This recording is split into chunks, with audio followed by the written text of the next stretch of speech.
to own it.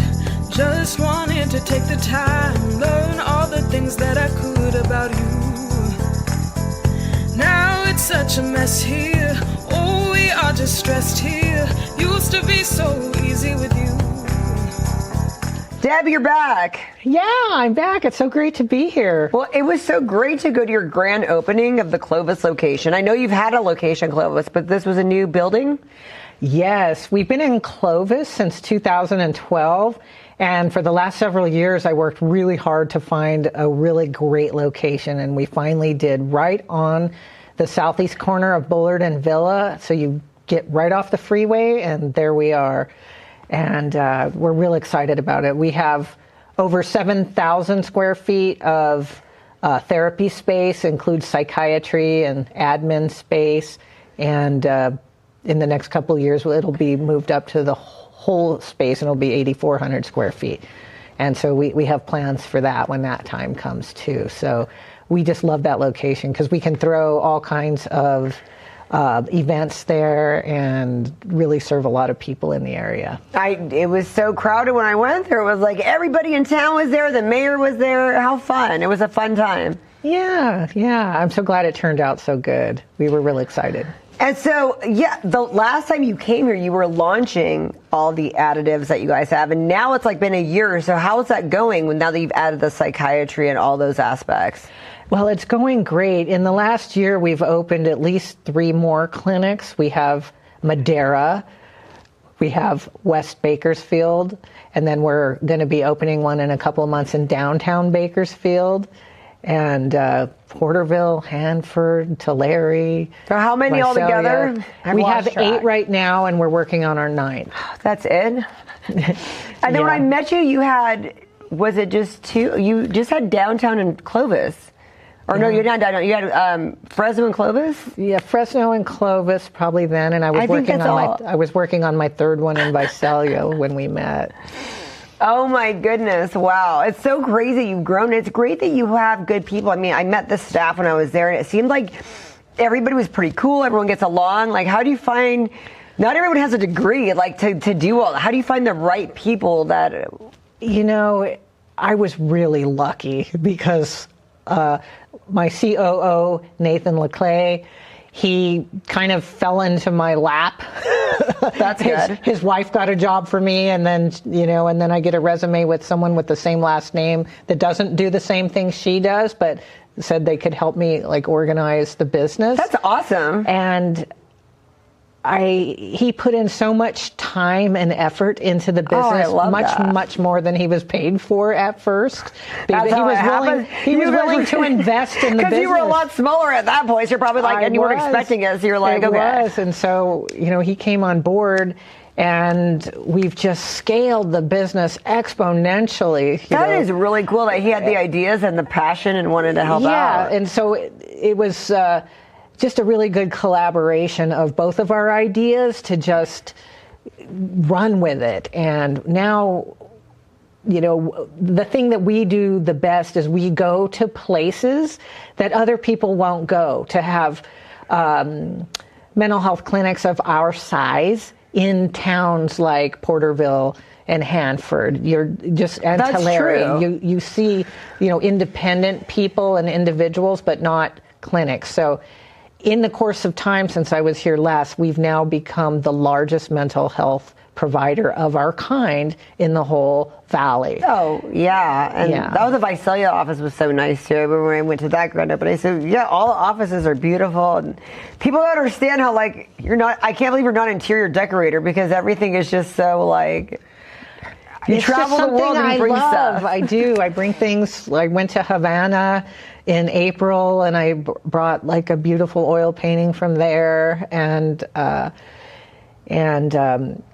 just love architecture and art, and so I can build the clinics out at a really reasonable price because I pull it all together myself. I think people don't understand that. It's like, this is like an experience. It's more than just going there. It is. And so the aesthetics of the location is super important to how these offices are. And so that when you walk into the space, those are transformative in themselves. And so you start feeling different just entering the space, and you kind of relax. And then I'm a stickler about the lighting. You're never allowed to have the big lights on overhead, but you turn on the lamps and it just relax. And so I probably drive my staff crazy because I'm really make sure that the atmosphere is calm and the lighting not is great, overwhelming, yeah. so that it feels good to be in there, and they're not. Nobody wants a floodlight. Hey, tell you're us not your under problems. like these kind of floodlights. I you know, know. like- I have the very opposite of what you want there, but yes, the opposite of studio lighting. Yeah. Oh my god. And I think it's so crazy because there's so many components of what you do, because it is a business, which, like you said, you've gotten help with managing that. But before that, everything, you're actually helping people. It's like a service. It became that first, and then you have to do that aspect of really helping people, making sure people get the help that they need, and then also running it as a business. And that's got to be hard. It's hard. It's harder scaling and then, sticking to all the protocols and the different kind of compliances Can only as imagine. you get larger. But I always thought running this kind of office was fairly easy compared to, I ran a dental office for 25 years. That was hard, That and was harder? this is much, much nicer and better to a mental health clinic. I Wow. enjoy it so much more. That's interesting. I've never heard that before, but that is interesting. Well, I know that's your passion, so you enjoy it more It's than the passion, and so yeah. Yeah, and so the fact that you have the good staff and everything, so everything worked out. You finally got also a lot of the healthcare providers to kind of accommodate and help. I remember, did you guys get different services to help people?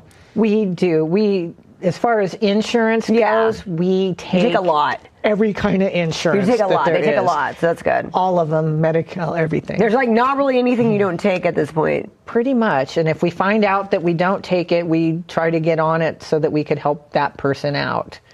And so that's just with the mind divers, with the therapy side. But one of the other really fantastic things that we've developed even more since I was here last time is our extended care management. And I was here with Michelle. Yeah. And she's in charge of that program. And we've gone in many places throughout the state since last time I talked. And the state has supported us with grants as well. Oh, that's awesome. And so people are really liking the kind of work we're providing for people. And we call it wraparound services, where you can get your therapy and psychiatry, and with the extended care management through the Cal Ames program, your people who are underserved or need help with anything are able to, they'll help them with getting a doctor, getting social work, homeless services, just about anything a person could need that, we can get in there and try to help them with it. Food problems, food scarcity, PG&E bill paid if they need it. Like, Really? just a lot of different things. How do you guys help with that? I never went listening to that going, wait. I know that I don't personally work in that program, even though I'm in charge of it in a big picture way.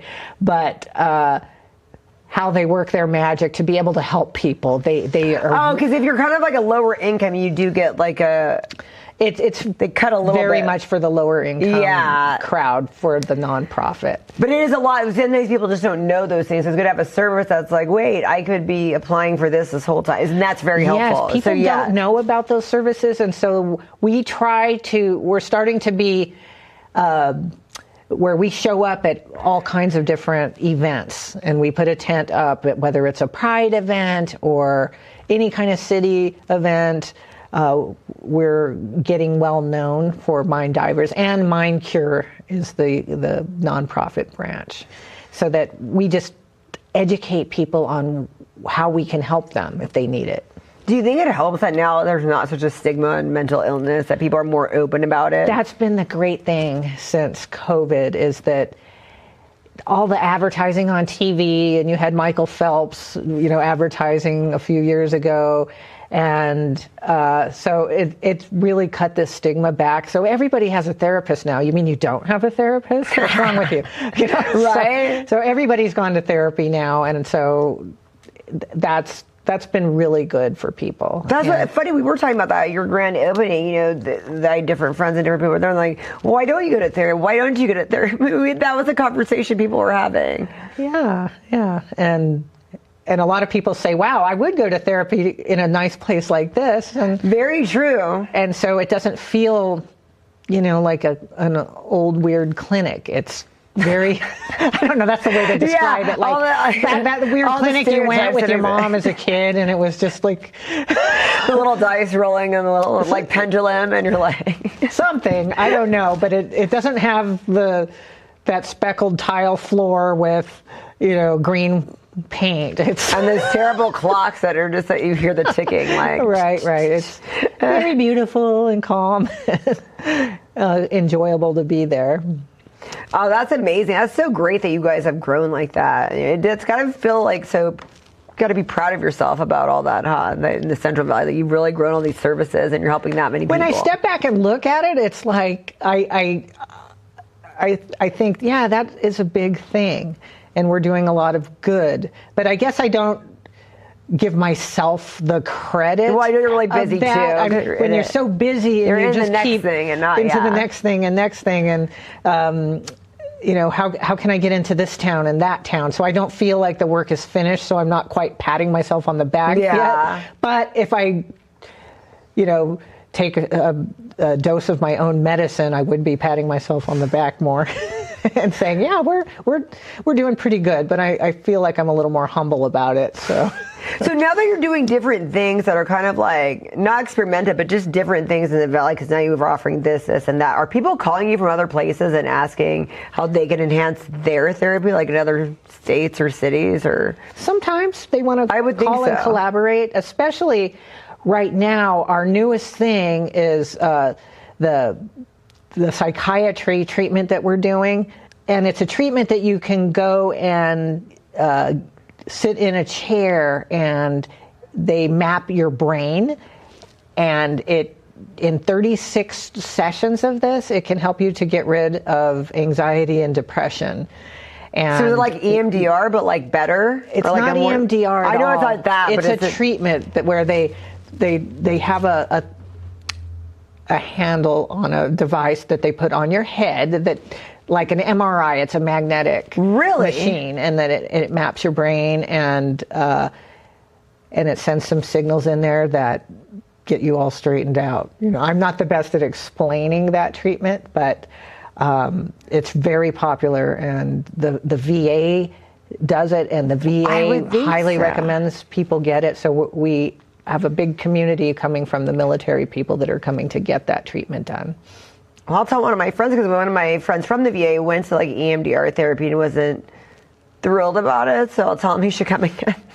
Yes, because a lot of people don't want to take medication either. Yes. And it has a finite beginning and an end. 36 treatments, and you generally get drastic improvements. And insurance covers that? Insurance covers it. It's incredible. So I really recommend people that are interested to come in and check it out. The machine is called the NeuroStar machine, so it's the top of the line in its class for getting that sort of treatment. But the VA endorses it, it's FDA approved, and not too many things are like that. And so it's fantastic. We have medical directors that are in charge of it, and we have a psychiatrist who flies in from Hawaii as well, and Dr. Fukushima, and she does a lot of the work and is doing training in our because people have to learn how to use it. They're teaching other local people how to use that machine and what it can do, and it's pretty incredible. Is so interesting. Yeah. And then you brought that to Fresno. That's really cool. Yeah. Is anybody else doing that here? No, not that we're aware of. The VA probably does, but they don't market it very much, and they don't put it out there. So a lot of people don't know that the VA has it. And I can't believe that insurance actually covers this, too. I know. That's like the most great. shocking thing, because everything that I've heard of that people were trying was all stuff that was, a lot of it was out of pocket, even for, the military. But because it's an FDA approved thing, and I'm guessing that's why it's covered, it's great. And How did you hear about it? our medical director, Dr. Brian, and he's the one who has brought it to our psychiatry department. So you really have a good team that's really helping you with great it. They're team. helping you with things that you. One person can only know so much. We need a team to like help us get, you know. Yes, so the psychiatry runs psychiatry, and Yeah. so it's, and then and mind divers, and then That is really cool that you have a team like that where everybody is like bringing something new. And Yes. you got this going on. Wow. Okay. So where do we go for the websites, and if we want to learn, and if we're eligible, and if we're not insured, and all that? Where do we go to figure all that out? you can go to minddivers.com for the basic therapy website. And we have mindcure.care is for our social services, the ECM and Cal Ames programs. And people who are interested in psychiatry can get that through minddivers.com as well. So that'll be a good central place. Even if you just got a hold of Mind Divers, we can send you to the areas that you may need help in. What's so that's like the first step is to go, because what if you have questions about, well, what does my insurance cover? And what am I supposed to do this or that? Where do you go for that? You just go to the website and fill out a thing? Just give us a call. Because your staff's pretty helpful about what they can do. Absolutely. They're well trained on how to check your insurance for you. I guess sometimes they can meet with two different departments since you do have all the different layers. Yeah. Because a lot of it crosses over. Some people are. It does. So if you come in for therapy, they can refer you to psychiatry and refer you to the social services. Are more people do? I just feel like you're the only person I know that's doing this.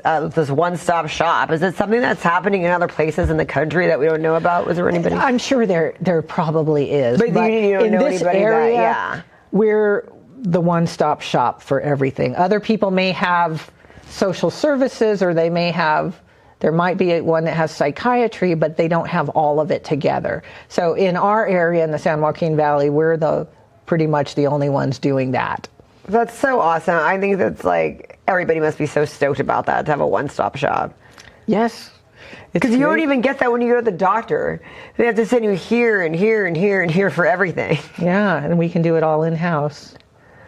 That is so exciting. Okay, and then, so we just follow the Mind Divers, go on the websites, and then what about your social media? Do you guys have all of that, where we can kind of figure out your next location that you're starting up? Because minddivers.mentalhealth is our Instagram page, and there's a Mind Divers Facebook page as well. And that's where we can go and figure out, like, hey, this is you can go look at some of our posts and. Or the next place you're opening. And the other thing is, if you just go to Google Maps and you type in Mind Divers, all of a sudden all these locations will pop up, and there's links right on there that can take you to the website and to take you to any of our other services that we offer too. So Google Maps has become a good thing too. So. What about people that don't live in the Central Valley? Because you guys do virtual sessions. So can people outside? Yes, they can. Well, that's good to know. Yeah, so telehealth has been around now a while, since COVID. So if somebody's really happy with the services here, they can get, somebody. Yeah, so all throughout the valley, anywhere in California, we can see people via telehealth. Awesome. So everyone whose relatives live somewhere else, but like still in the state, they're covered. That is awesome. So you can refer to us.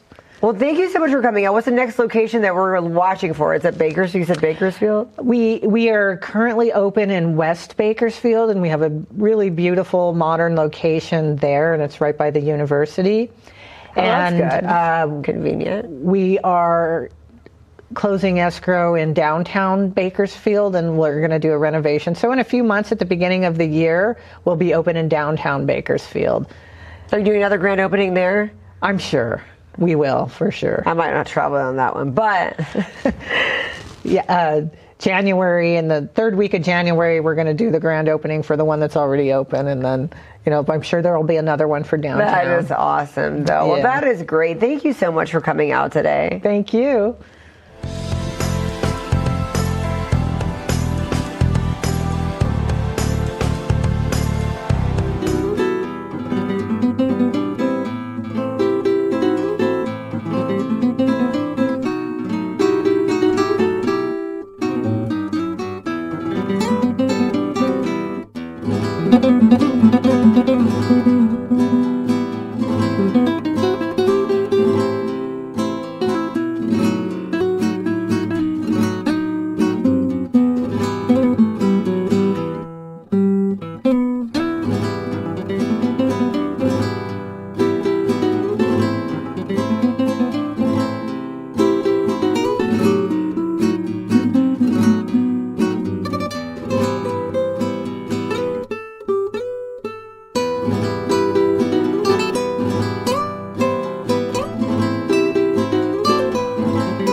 I am here with the lovely Matt Gaetz. I can't wait to hear you speak tonight. Oh, thank you. Very important stuff we're going to cover tonight, but I want to talk a little about what we were just talking about off camera. The last time I saw you speak was on stage with Charlie Kirk. Yeah, Charlie had come to San Diego and was giving people a lot of hope here. There are so many Californians that want their turning point to come. We saw this great turning point with young people through Charlie's organization, but here the turning point hasn't hit yet, and I don't know if it's that things haven't gotten bad enough. Your governor's crazy enough, and he's doing enough to hurt the people of this state, and so we need a big wake-up, and I think that what they're trying to do on Prop 50 could backfire because regular folks are going to look at this as a power grab, and they're going to look at this as a way to continue a lot of the bad decisions that have left people in this state without working fire hydrants, without streets that haven't been overrun by the homeless, and without services that aren't overrun by people who came to our country illegally. And you have some ties here in California. That's right. My wife is from California. We just had a baby here, so my son will forever be a man with California on his birth certificate. And we know that this is a place we can't forget, because when you think about the sense of ambition and adventure inherent in California activity, it's either going to go really good or really bad for the rest of the country. And since so many of the bizarre things that we've seen emerge elsewhere really started here, I think we need to stop it here. And that's why we're here rallying for Vin Kruttiventi. And we think that with great candidates, with great policies, we'll be able to push back on what Gavin Newsom has done so cruelly to the people here. Well, we're very lucky that you're here, rooting for California. What have you been up to lately? Can you tell us? Yeah, I make the Matt Gaetz Show on One America News. As I mentioned, we just had a baby, so a lot of diapers and late night feedings. But I'm on One America News every night at 9 o'clock Eastern, 6 Pacific. And we're trying to get the truth out about the great things the Trump administration is doing. There's always another project ahead, but when you look at what this guy's done on the border, getting growth in the economy up to 3.8%, working for the cause of peace throughout the world, I'm incredibly proud of my friend the president. And presidents need friends in and out of government, and I enjoy being an informal advisor to his at this stage in life, and certainly rooting for him every step of the way.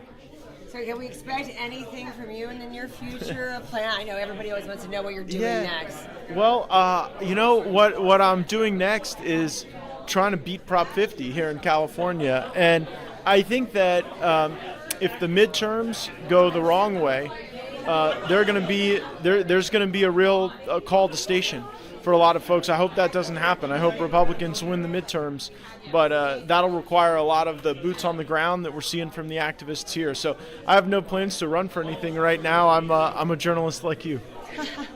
Thank you so much for speaking with us. And what can we do to get Californians out there and voting on this? Look, people have got to return their mail-in ballots. People have to have a voting plan, okay? This is critically important. If we can catch the Democrats unenthused, sleeping, if we can get our ballots in, that's the way to overwhelm them. Too big to rig. That was how President Trump did it in the last election. That's probably how we're going to have to do it here in California. And where can we follow you at? At Matt Gaetz on X, and of course the Matt Gaetz Show, 9 Eastern, 6 Pacific on One America News. Thank you so much. Thank you, Sparkle.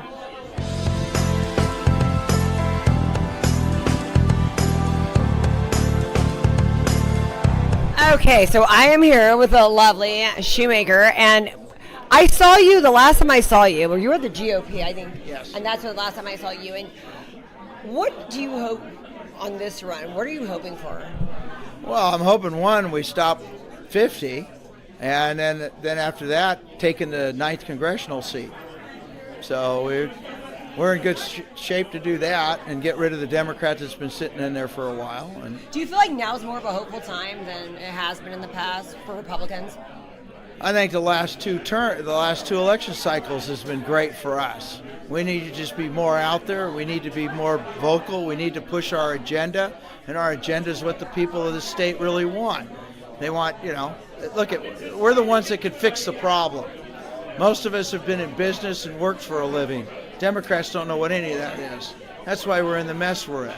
So what we have to do right now is galvanize and get our base going, get them out, and remind them they need to be voting. And you're a lifelong Californian. I am. So tell us about you've lived all over. So tell us a little bit about that, your California journey. Well, I was born in Southern California in the San Pedro area. I grew up there. I was started a trucking company down there. I started a business down there, and then I moved up into Northern California about 35 years ago. So I've been up here. I've been dealing with the farmers. I've been doing in construction. I've been involved in every avenue of blue collar work and building homes. So what would you like to see when you become in Congress? What do you really want to do for the area? What I really want to do is I want to get our cost of living dropped. We need to get power back. We need to build power plants again so we have the electricity for this economy that everybody keeps talking about, which then will drive the price of food down. It'll drive the price of fuel down. It'll drive the price so people can afford to live here again. We need to stop the nonsense that the state has the answer for everything. We need to get rid of a lot of the regulations that are holding us back. The green energy, all this nonsense that these greenies keep pushing is just to empower them and steal our money. That's what it's about. We have the greenest economy there is in terms of keeping the air clean. I grew up in LA. We used to be able to cut the air we were breathing with a knife. It was so thick, okay? And we've cleaned the air up quite a bit. But there's a point that there's a level that you're going to get to that the gains aren't there that they're trying to get, other than control. What do you feel about tourism in your area? Because there's a lot of beautiful, you got part of Napa Valley, you got a lot of the wineries and everything. Do you feel like that's gone down? Do you feel like it's up? What do you hope to see with that? We're being hurt drastically. I mean, San Francisco now is a dump. I mean, an outhouse smells better than San Francisco. So when you're looking at all that travel and people coming into the state, they're looking at that cost also. More people are going other places now than California. Now, I'm a biker. I love riding, so it's like, man, I get on my Harley, I get all my buddies out, and we'll ride the state all over the place. You know, people go, why do you want to stay? And I go, because I can ride here 365 days a year. I can run the Sierras, I can run the beach, I can run all over. And I don't want to leave. But even in my own family and others, they're bailing out of the state. We have businesses that are leaving in droves because of the tax structure. There's no more money that they can steal from us now, and yet they think they can. So we got to change that. We've got to reverse this. Democrats have been in charge of the state for almost 20 years, and they've driven the state into the ground. We need to change. And where can we vote for you or come and support you? If someone watching or not in your area, where can we come and support you? You know what? I need everybody's support everywhere. Go to Shoemaker, 4congress.com. You can look us up there. I'm running in the 9th Congressional District. I'm going to take that seat from the Democrat as long as we don't change the seats and the message that we have right now. So you got to get out and vote for against Prop 50. You got to vote no on Prop 50. We need everybody out. But look me up. I'm out there. If you drive through San Joaquin County, 99 or 5, you can't miss our signs. If you're going to Yosemite on 120, man, I'm all over the place. Just look for the boots on the sign, and you'll be knowing where Shoemaker's at. But we're everywhere. But thank you. Thank you so much.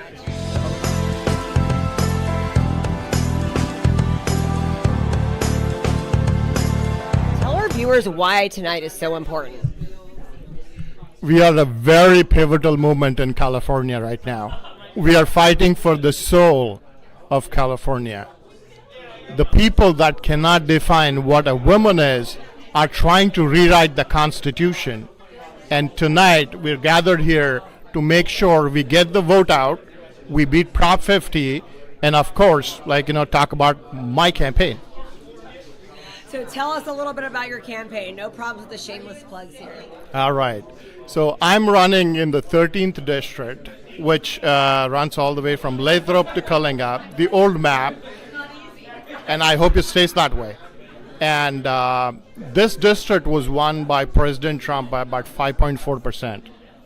And believe it or not, we lost it by 187 votes. And I'm running to win this back for us and to stand with President Trump. Lord knows he needs all of the help and support from us We need to keep the House majority and increase it, else all of the nonsense of the Russian hoax and impeachments and all of that, they would start again. And we've got the best president in the history of United States of America. And we have to support him. God saved him for a reason. He is the president of peace. The world's not seen this before, ever. And he's just barely getting started. 3 more years, it's going to be phenomenal. This is best for our country. I'm excited to win this back and stand with President Trump. So now we're going to get a little personal here. I'm Armenian, and I think in the rich cultures that we each have different cultures, but similar in some ways. And people we had a lot of back flag for being really strong in the GOP. What do you say to a lot of, people that are like, why are you supporting them? Why are you part of that? And they think kind of like you're abandoning them to be such an outspoken Republican. What do you say to those people? So these Dems, they've created this propaganda that if you're an immigrant, you got to be with the Democrats, and Republicans are some kind of racist, right? I'm a first-generation immigrant who came to this country legally, and somebody that looked like that person in the room, that person in the room, that person in the room helped me to be where I am today. I've started a lot of companies, created hundreds of jobs, and for somebody to tell me that America is a racist country, I call bullshit on it. America is the greatest country on this earth, and we want to preserve the American dream. And President Trump, he's not against immigrants at all. He says, come here legally. And there is a pathway for it. Not open the border and then let all of these criminals in and then look at it. Fentanyl will be classified as the top imported item into the country. Do we want that? No. We want peace, we want stability, and we want to make sure that Americans prosper. What that means is put Americans first. And that's what he's doing. And I'm a lifelong Republican, and I will be that way. Awesome. And where can we support you? I think there's a lot of people that think you're awesome. We're not all in your district, but if we want to support you, come Raleigh, donate, and come see you speak. How do we follow you? What's the best way? Look at my website. It's vin4congress.com.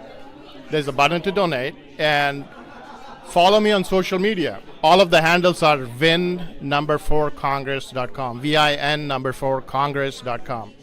And we usually announce all of our events on our social media. Awesome. I figured you were good like that about that. Yeah, I'm lucky to have a good team. I love that. Thank you so much for speaking with us today. And like I said, I can't wait to hear what you have to say tonight. Thank you. It's an honor.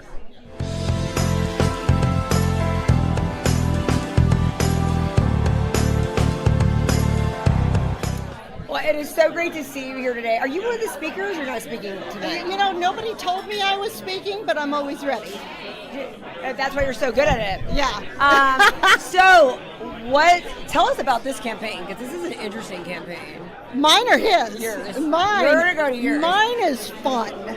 Okay, so I've kind of been radio silent. If people haven't seen a lot of me in the last couple months, I've been busy. Because, I've been investigating Adam Schiff for the past few years. And we have now gotten some national attention with the Department of Justice.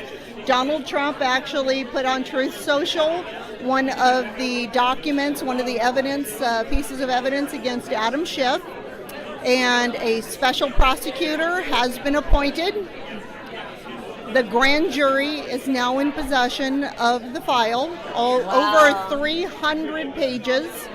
Now you read every one of them. I wrote every one of them. You wrote all of it together? You didn't have help? That was me. I had the last couple months, I had somebody who does legal writing come in and review all of my evidence and make sure that my legal arguments and my conclusions were, met legal muster. And so Darren Ellis is a friend of mine. He ended up going over it with me. But all of that evidence, including the certified mortgage documents, 2 affidavits claiming that he is a resident of the state of Maryland. That is crazy. Both him and his wife, and the certified copies of his voter registration forms. Oh yeah. How do you even have time to run for anything with all this work? You know, That's like you have a few different full-time jobs when you think about it. well, that, and I also have my own real estate That's what I'm business, saying. so I've been Yeah. doing this There's a more, long. so it's like I don't know how you. You know what? I'm doing this as a hobby. Wait till I get elected. Well, that's what I would want somebody that works that hard, has that much passion and energy. It's like that's the person I'd vote for. You know what? Actually, Kevin Kiley, he's in Washington. He has stayed at his job even during the lockdown, and I want to give him a lot of credit for that. That takes a lot to stay there, knowing everybody else is back in the districts, especially when he's one of the targets of Gavin Newsom. And so I'm going to give Kevin a whole lot of kudos there. But, I've got my race to run. We're in different districts. And, I'm running against Ami Bera in this election. Depending on what happens with Prop 50, I'm definitely running. And I can give you a little bit of a tip, a little secret. I have submitted 2 more representatives from California to FHFA for mortgage fraud. Same thing as Adam Schiff. And I have 12 more on my list that I'm working on. This was a lady that gets things done. I cannot wait to get things done for California. We've got so many things to jump on. We've got water issues. I've just been appointed as the secretary for the Auburn Dam Council. We're going to get the Auburn Dam built in California. That's what we need here. More water, more hydroelectricity. We're going to get this done. We're going to clean up the water down in the valley, in Sacramento Valley, because that's how I ended up running for Congress. Was because of that? Because of the water quality. I was actually, I had kidney cancer, and we found it early. And it was because of the water contamination in my community. And, And it's crazy when you found that, I realized that you're just one story of many. Isn't that the crazy thing? Exactly. It's like, wow, how many people are there really? And you know what? It was Doris Matsui is the reason that I'm running for Congress. Is at the time she was my representative. I called her office. I wrote her letters. Tried to reach her on social media. I didn't even get an acknowledgement, not a thank you for calling me, a form letter, something. So I had the surgery. I'm laying in bed recovering from having part of my kidney removed. And she's on TV just bashing Donald Trump. I mean, losing her mind, talking about how she's going to continue to block anything that he does. Now, mind you, I was on some really good drugs because I just had surgery. But I was laying there and I was listening to her just blab on. I said, you know what? I don't have the luxury of picking who I work with, and I don't always like the people that I work with. But I still have to do my job. So you don't want your job. I do. And here I am. And here I am. And it's just been growing exponentially since then. And so now, we're taking down Adam Schiff. I've had a chance to meet with Sam Antar, and he's the lady who's taking down Tish James. So our plan is to work on a couple of other projects together, get California and New York, and just work our way in. Well, where do we follow you? Because I know that you put everywhere you're going to be at. So where do we follow you? Okay, so you can follow me everywhere at Bish for Congress. I'm on X, formerly Twitter, Facebook, LinkedIn. I believe we just got the TikTok going up soon. So, and it's all uniform. It's Bish for Congress. It's bishforcongress.com. You can find me everywhere. And we even set up a landing page. If you want to look at some of that Adam Schiff stuff, go to getschiff.com, GETschiff.com. You'll see a couple of those pieces of evidence and get some more information. And of course, donate. I am taking on not just one Democrat, meaning Ami Bera, but I'm also taking on Adam Schiff. And with your support, we'll take out 2 Democrats for the price of 1. Remember, I'm Christine Bish, and the Bish is back.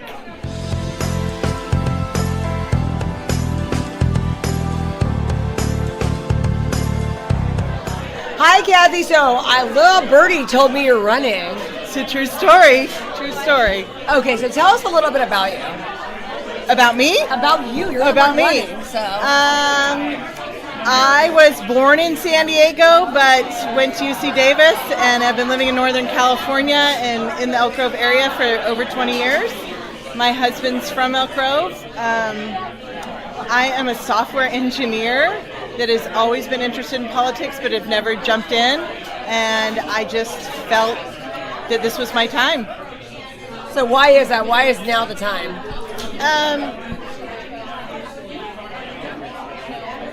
It's just, I'm upset with how things are going in our country, and the prayer was that somebody would step up and I would support that person, and so I finally thought, why not me? Why can't I be the person that steps up to make a change in our country for the better and to right the ship? And it's interesting because you have such a busy, specific job. How do you bring that into politics? I feel like you know how to run stuff and you have a critical thinking brain.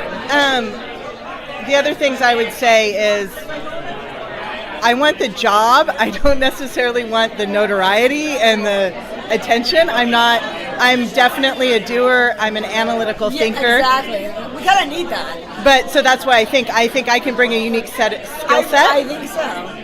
To the job, because I want to be able to, I want to know what we're voting on. I want to dig in. I want to read everything. I want to analyze it. I want to make the right decision for our country, for my district, and I feel like I can do that. I think we need more of that. I see a little bit of that happening now, more of a rise up of people that are not career politicians, people like you that are kind of going into that, and I feel like the shift is happening. Is that why you kind of chose now to run?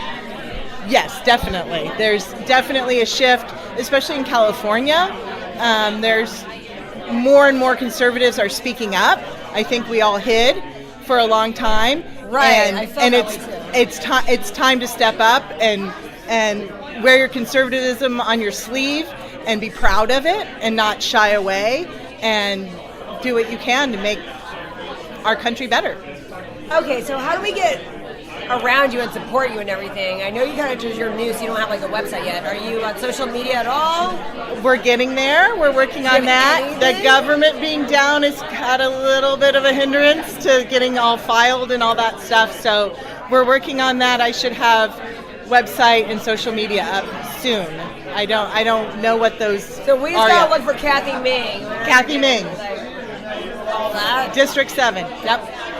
That is awesome. Well, it's really great to meet you, and I look forward to seeing the stuff that you're going to do. Thanks, Sparkle. I really appreciate it.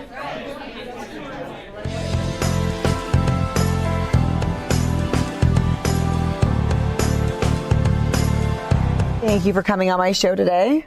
Well, thank you. It's my pleasure. Well, this is an interesting book. Very interesting content. It's based on a true story, right? It is based on a true story, but it is fictionalized because, well, I learned a lot writing a book, but there are too many characters that would confuse people. So we've combined the incidents that are accurate into the characters that we were able to keep in the book. So it is based on a true story. So this is your first one. It is sold out right now, but don't worry, guys, because you can get it as an ebook right away and an audiobook right away. No, audiobook is still in production. Oh, so ebook right away. Yes. Audio waiting on and actual hard copy waited on. I scrapped the audiobook because they convinced me to try AI and I would never know the difference. And when I heard it, it was awful. Oh my goodness. So the things you learn as you go along the way. And again, it's your first. This is my first book, and I mean, one thing I'll have to say is you're never too old to reinvent yourself, because I never considered myself a writer, but I had a story. So what sparked this idea? Well, if anybody, you're probably too young, but there was a lot of, oh gosh, how do I say this? In the Fresno Bee, there was an incident at community medical centers. So what year was that? I believe it started in like 2013. They I'm not made too young. headlines. I was living in LA, so I probably don't know. Okay. Well, it made headlines. We even actually got on the Nancy Grace show, but there was a physician that was practicing out of compliance, and I was one of the advocates trying to get people to pay attention. It was just so unbelievable. That's why you have to read the book, because it just couldn't actually be happening. Although when I stepped in, everything actually was happening. Okay, so you were an advocate, but what does that mean necessarily? How do you know, like, all of a sudden you got word of it, you got wind of it, you worked there? Well, I was the director over the OR. Okay, so you were working there? Yes, so my background is as healthcare leadership, and they were losing nurses, well, general staff, and including some physicians, and then their directors kept quitting. So I had a few other departments, and they had asked me to step in temporarily so that they could do a nationwide search and find a new director. And when I got in there, I saw things that needed to be reported, so we did. And it was all one person? Mm-hmm. And it's weird if one person can have that much power. Well, one of the mantras, and I want to do a disclosure. I don't want people to fear going into the hospital for surgeries by reading this book or any procedures, because 99.9% of people in those healthcare facilities are there for the right reason. They want to be there for their patients, and they're going to keep them safe. However, I think it was more of a new group that came in administration, and this doctor, I think, was truly the devil incarnate. In fact, I called him that a few times. But their mantra was, well, are you sure? Because you know he's bringing $60 million a year to this facility. Or how was he doing that? How was he so great in one area, not another? No, he was doing surgeries, and So that's how he was bringing the money, was through surgeries. Yes. But whether or not they were successful is a whole nother story. And he was just doing them too quick and too fast. And yeah, I couldn't even go into all the details. But I get to talk about it in my book because it's all part of public record. There was a big trial, and it was in the newspapers for 3 or 4 years. There was a lot of depositions.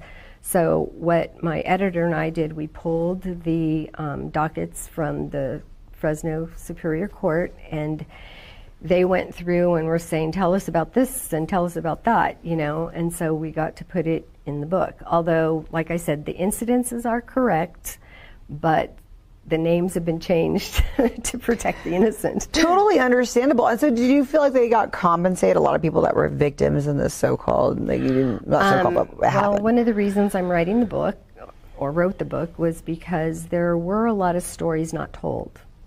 That's usually what happens. They tried to keep certain things out, although it's all part of public record if you want to take the time to go in and dig for it. So there's nothing new in the book for the people that lived through it. So he's done, this guy. He fled to Pakistan, and he is still there. We don't have to deal with him anymore, so that's good. So we are all safe. But there was a lot of collateral damage, especially, I mean, the patients suffered and families suffered. But the hospital still exists, so... Well, and it is a good community hospital. It is just, now, yeah. You know, one bad apple. One bad apple. That was it. All came down to, you know, the evil of money. And you had to deal with that. I did. And another facet of the book, there is a lot of my personal story in it, because as they were going through my manuscript, they kept saying, okay, if this director left and this director left, how did you stay so long? How did you? I had a refuge. Every night I came home, I had a wonderful husband, and he was something special. And then he did pass away, but a lot of the community knew what he had done for the community, and What did he do reading for the book. community? Well, he was a high school principal, but he didn't have a job. He had a passion. And that was something I got to learn the difference from. I had a job, he had a passion. You know, I would say, do you have to go to work today? If it was like one of those little holidays. And he'd just think, I don't have to go to work. I get to go to work. Oh my goodness, and he that's meant amazing. it. But he also had background. He was a history background, so he just was just full of curiosity and made everything fun. Even if I had a bad day, I'd come home and this is in the book. I knew what we were having for dinner because he would have Dean Martin on if we were having Italian, or mariachi music if we were having tacos. That is so cool. And then he would What a tell guy. us, yeah, he would make me, I couldn't sing because I don't have a good voice, but he'd say, okay, you can't sing for your supper, you have to dance with me. And we would dance around the kitchen. Oh. And, you know, it was irritating sometimes, but yeah, after he passed, I sure do miss those days. But again, he put things in perspective. So all of my day that I didn't know if I could get through or not, I knew as soon as I got home, everything was melted away. So my editor and ghostwriter pulled that and interlaced it through the horrors of my professional experience. Because I was going to say, with all this, why would you even want to stay? Or did you feel a duty? It was. I really felt obligated in a way. Well, not even like you obligated. owed it to. I wanted to protect. That could have been my family member. That could have been my mother or father or sister, or you know how. So it was a passion for you in a way. In a way, it was a passion. But then my staff were a big draw for me to protect them because they were being tormented and bullied and harassed. How did he not get you out of there if he was powerful as well? He did. Oh, wow. Okay, so that's exciting. This is exciting. In the end, yeah, I technically resigned because I refused to turn a blind eye. And Okay. that's what they had asked is, you know, if you have to leave them alone. And I just said, I can't. I will not turn a blind eye. And they said, then put it in writing. And I was there 30 years, more or less.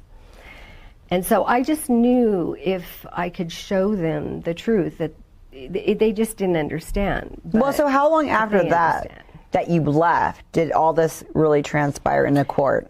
Actually, I walked away, and talk about divine intervention, though. Everything works out the way it's supposed to.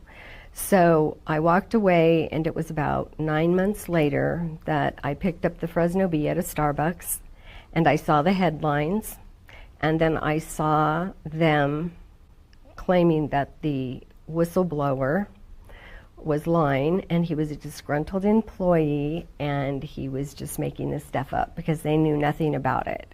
And I just flipped out. But luckily, I always blind CC'd myself with all of the emails that I had sent them over the 4 years I was in that position. And then I became a key witness. So I had called. You got your day in court, literally. Well, I Googled the lawyer that was taking care of the patient that started the lawsuit. He was a gentleman from Sanger. I did not know him, even though I grew up in Sanger. And this whistleblower had contacted the family to tell them what happened. And they were basically calling him a liar. So when I saw the attorney's name, I Googled him, found him, called him, and I said, I just read the article in the Fresno Bee about the hospital. And he says, and it's all true. And I said, I know it is. I have proof it is. I have some emails. He's going, where are you? He was in San Francisco, but he was back in Fresno at 8 a.m. to take my documents, which were many. So when you resigned, did you have to retire pretty much from the whole thing, or did you go back into medicine, or we were done? Well, that's another aspect of the book, because I had been getting several offers from all of the other competitive, competing hospitals. And so I thought, okay, I'll seriously look at taking one of those offers. And when the physicians of my facility found out that I wasn't coming back, and this evil doctor Oh, was my touting, trying to intimidate the rest of the staff. I told you not to cross me. I told you anybody that messes with me is fired. I got Valerie fired, which was not true exactly. Ish, yeah. I mean, because I wouldn't leave him alone, I resigned. I did have a choice at that point, which there was really no choice. Right. Anyhow, my husband had convinced me, just take a break, just take a deep breath. You've been through so much. And I was also going through a cancer. I'm a chronic cancer patient. So I was diagnosed with stage 4 breast cancer back in 2009. And my oncologist and everybody saying, this stress is not good for you. Yeah. So, but I'm as stable as a rock. I mean, do I look like I'm dying? I mean, I have been stable since '09, and I just had my 15-year anniversary in January of that. Congratulations. But what happened was when this group of physicians went into the CEO and said, what happened to Valerie? She said she was coming back, and this physician was telling everybody, don't cross me, I got her fired. And that CEO, and nobody really knew I was a stage 4. You know, some people close to me knew I was going through cancer treatments, but I never missed a day of work. Well, I went through that. I would Oh my time goodness. it. I would time it so that I went in on a Thursday night, have my therapy. Did you go and through then chemo, and you were going through chemo? Versions of it. Okay. It wasn't the big guns, but I was there doing whatever I had to do, but I wouldn't Oh feel my it until goodness. Saturday morning. Then I'd probably be in bed the whole weekend, ready to go to work on Monday. Oh my goodness. But that's what is so crazy, because we really, so anyhow, the CEO told the doctors that came to advocate for me, she had said, well, Valerie resigned. He did not fire her. And you know, she's a stage 4 cancer patient, and she wants to spend time with her family.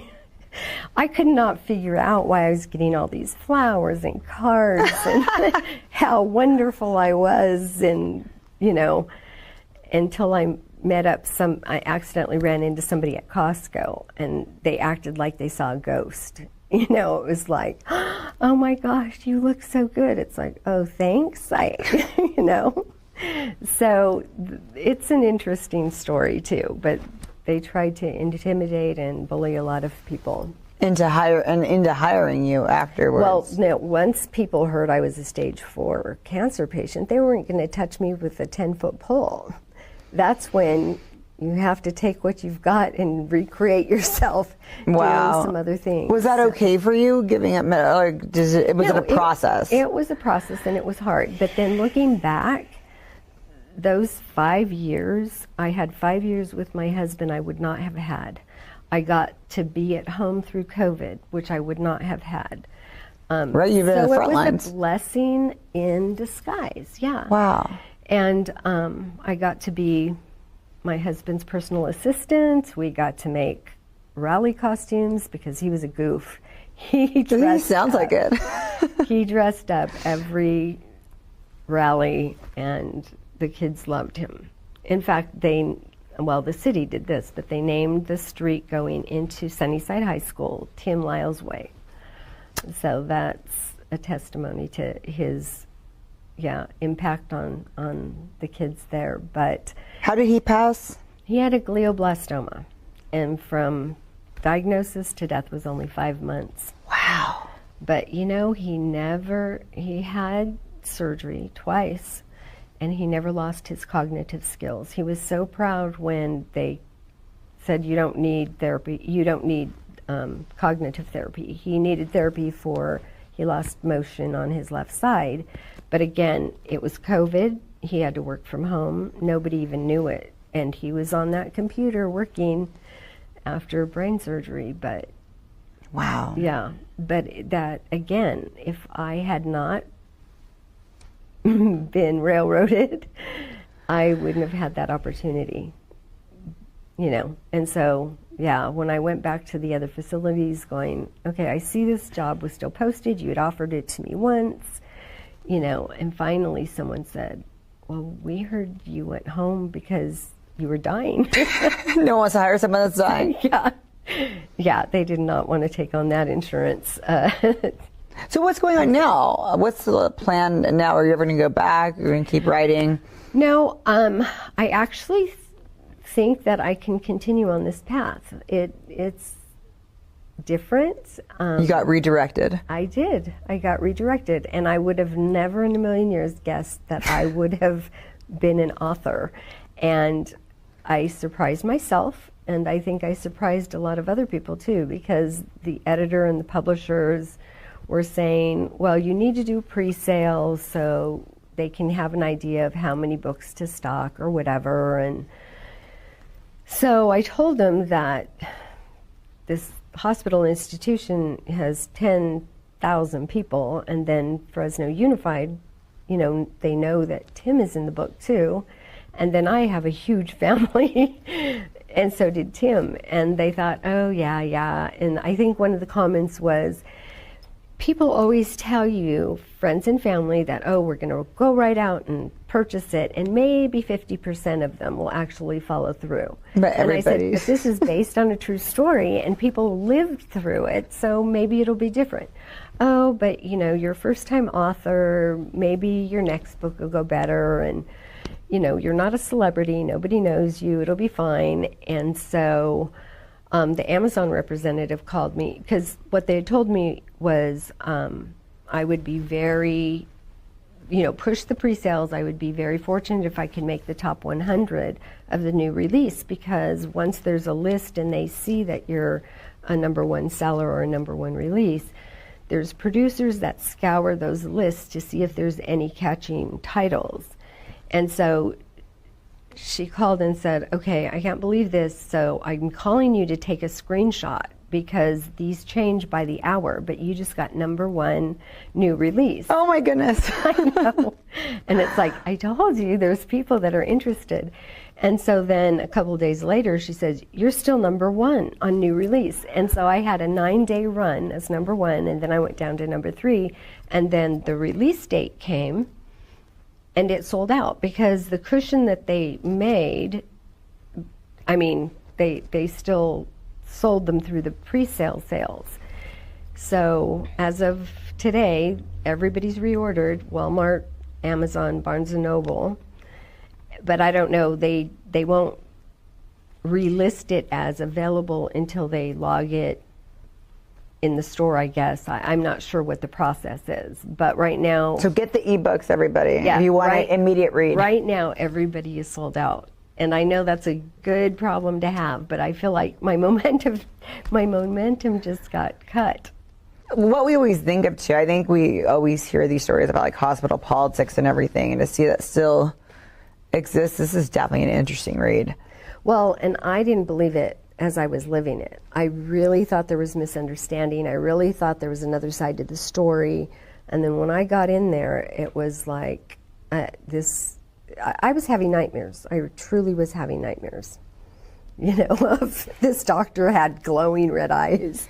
And in fact, during the trial, because we did end up with a real life trial, I almost got, slapped with some serious, because I wouldn't stop. I wanted to say what I needed to say, and you know, they suppress everything. It's like yes and no, yes or no. It's like it's not yes or no. It was interesting. We appreciate what you did. You're a hero because, you know, eventually he's not here anymore causing problems, and you're a big part of why that's happened. Well, I'm the only one that took notes. I was a tedious note taker, which I learned from a previous CNO of mine that was also a local nurse, but she'd always teach, you know, document. But you could have just kept your mouth shut and kept your job, and you didn't. You know, and that was the sad part. I mean, I did give up my career, but I don't know how I would have done anything different. That you gave up your career to save lives. I think so. I just did what I would want somebody to do for my loved ones. I mean, it was a no-brainer. Thank you so much for coming on my show today. Well, thank you.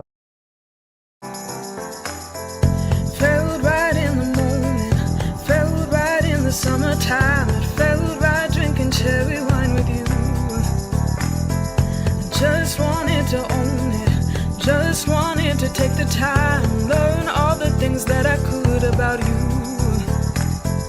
Now it's such a mess here, oh, we are just stressed here. Used to be so easy with you. Now I must confess here, oh, I must confess, dear, don't think I'm in love with you. Winter is coming and I don't know what to do, and there's no more use in running, no more running to you. And I don't want your loving, I don't wanna be just friends, knowing all this time we were playing pretend. It's a mystery.